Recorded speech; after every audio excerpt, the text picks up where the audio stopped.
హరే కృష్ణ. శ్రీకృష్ణ లీలలో భాగంగా గోవర్ధనోద్ధరణం. రేపల్లెలో ప్రజలు ప్రతి సంవత్సరం ఇంద్రుడి ప్రీతి కోసం యాగం చేసేవారు.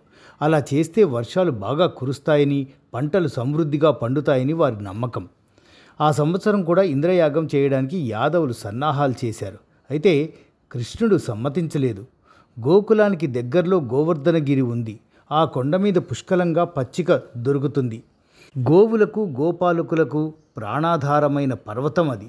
అందువల్ల ఆ కొండకు పూజలు చేయాలన్నాడు కృష్ణుడు. యాదవ ప్రముఖులందరూ అందుకు అంగీకరించారు. సమస్త ద్రవ్యాలు సమకూర్చుకొని రేపల్లె ప్రజలందరూ గోవర్ధనగిరికి వెళ్ళి పూజలు చేశారు. ఆ కొండకు ప్రదక్షిణలు చేసి బలులు సమర్పించారు. ఆ విధంగా గోవర్ధనోత్సవం వైభవంగా జరిగింది. అయితే ఎప్పటిలా యాదవులు తన ప్రీతి కోసం యాగం చేయనందుకు ఇంద్రుడికి ఆగ్రహం వచ్చింది.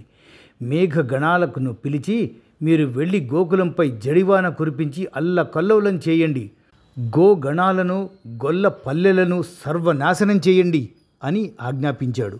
ఇంకేముంది, గోకులంలో ఎన్నడూ లేని జడివాన ఉరుములు మెరుపులతో భయంకరంగా ఆకాశం చిల్లులు పడినట్లుగా ఏనుగు తొండం అంత ధారలతో వర్షం కురవడం మొదలుపెట్టింది.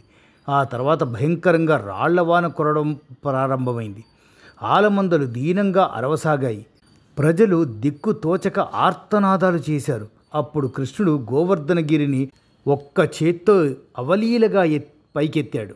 మీకేం భయం లేదు, ఆలమందలను తోలుకొని మీరంతా ఈ కొండ క్రిందికి రండి అని చెప్పాడు. అలాగే యాదవులు గోగణాలతో వచ్చి ఆ కొండ కిందకి చేరారు.